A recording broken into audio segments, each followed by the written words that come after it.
பொதுக்குழு கூட்டத்திற்கு கலந்து கொண்டுள்ள தொழிலாளர்கள் அனைவருக்கும் எனது வாழ்த்துக்களை வரவேற்பு தெரிவித்துக் கொள்கிறேன். நான் அடிப்படையில் ஒரு தொழிலாளி, ஒரு எல்என்டி என்ற ஒரு தனியார் நிறுவனத்தில் பணி செய்து ஓய்வு பெற்றவன். ஆனால் நீண்ட காலமாக தொழிற்சங்க நடவடிக்கையில் ஓரளவுக்கு ஈடுபாடுடன் செயல்பட்டவன். அதே வேளையில் சமூக இயக்கங்களில் பெற்ற நபர். நான் உங்களுக்கு கூற இருப்பதை கிட்டத்தட்ட தோழர்கள் அனைவருமே பேசிவிட்டார்கள். வரலாற்றில் ஒற்றுமை என்பதுதான் நமது ஒரே வழிகள். நாம் இழப்பதற்கு எதுவுமே இல்லாதவர்கள். நம்மகிட்ட இந்த நிறுவனத்தில் நமக்கு என்ன பங்கு இருக்குது, துறைமுகத்தில் நமக்கு என்ன பங்கு இருக்குது, வேலை செய்யலாம், அவன் ஏதோ ஸ்டேட்மெண்ட் எதை கொடுத்தான், அதை பார்த்து வாழ்ந்தான். அதை தவிர அந்த நிறுவனத்துக்கு நமக்கும் பெரிய சொத்துவமோ பங்கோ பாகமோ இல்லை. நாம் வெளியும் பார்த்தீங்கன்னா பெரிய அளவில் பெரிய சொத்துடையவர்கள் இருந்தால் இந்த அப்ரெண்டிஸ் வேலைக்கு வந்துருக்க வேண்டியதில்லை.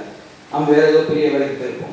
அப்போது பெரிய அளவில் இழப்பதற்கு ஒன்றுங்களோ அதை நாம் அடைவதற்கு இதை மாதிரி ஒரு ஒற்றுமையின் காரணமாக எதிர்கால ஒரு வாழ்க்கையை அமைந்து கொள்வதற்கான ஒரு சிறிய வாய்ப்பு இருக்குது.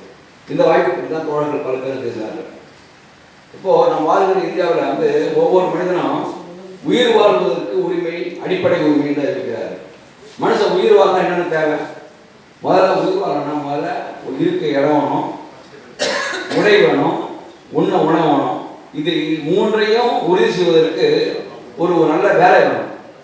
அந்த வேலையை கேள்வி தான் 1991 உங்களை வந்து அப்ரெண்டிஸ் போடும்போது நீங்களாம் மனசில் ஒரு கனவோடு போயிருப்பீங்க. இதை மாதிரி நம்ம வேலைக்கு போகிறோம், பயிற்சி முடிஞ்ச பிறகு நம்ம வேலைக்கு எடுத்துக்குவாங்க, அப்போ நமது வாழ்க்கை சீரடையும். எப்படி இந்திய அரசு சட்டம் கொடுத்துற வாழ்வுரிமை இவ்வாறு நம்ம வந்து வாழ்வதற்கான ஒரு வாய்ப்பை ஏற்படுத்தி தரோம் அப்படின்னு சொல்லி நம்பினீங்க. ஆனால் நடந்தது என்ன? இந்த நிறுவனம் உங்களை எல்லாம் வந்து பயிற்சி முடிச்சு வீட்டுக்கு போயிட்டு வாங்க அப்படின்னு அனுப்பிட்டு திரைமறையில் பல்வேறு சப்கான்ட்ராக்டிங் மூலமாக நீங்கள் செய்த பணிகளை அவர்களுக்கு வாங்கி இந்த நிறுவனம் தொடர்ந்து வளர்ந்து கொண்டே இருக்கிறது கணக்கு காட்டிகிட்டே இருக்காங்க. அங்கே வேலை செய்யறது என்னன்றது மக்களுக்கோ பொது ஜனங்களுக்கோ தெரியாது. ஆனால் ஒவ்வொரு ஆண்டும் இந்த ஆண்டில் இவ்வளவு டன் சரக்குகளை இந்த துறைமுகம் கையாண்டது, இதன் மூலம் இவ்வளவு லாபம் வந்தது. அப்போ இந்த சென்னை துறைமுகம் மிக சிறப்பாக நடந்து கொண்டிருக்கிற ஒரு மாய தோற்றத்தை கும்பத்தை ஏற்படுத்தினார். தவிர இந்த நிறுவனத்தில் வேலை செய்த பல தொழிலாளர்கள், பயிற்சி பெற்ற தொழிலாளர்கள் இன்று நடுத்தரையில் இருக்கிறார்கள். தங்கள் எதிர்காலத்தை என்ன செய்வது என்ற குழப்ப நிலையில் இருக்கிறார்கள் என்பதை பற்றி யாருக்குமே தெரியாது.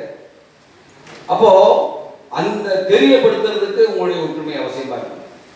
நீங்க அந்த சமயத்தில் உங்களுடைய வாழ்க்கையில மிகப்பெரிய அளவில் வந்து ஒரு அரசியல் தெளிவும் ஒற்றுமையா இருப்பதனுடைய அவசியமும் உணர்வினால் கூட வேலை வேணும் அப்படின்ற ஒரு உணர்வு மட்டும் எல்லாரும் கொண்டாடுறோம். அப்போ அந்த அடிப்படையில் நீங்கள் உங்களுக்கு தெரிந்த வகையில் பல்வேறு போராட்டங்களை நடத்தி உள்ளதாக நான் அறிய வருகிறேன்.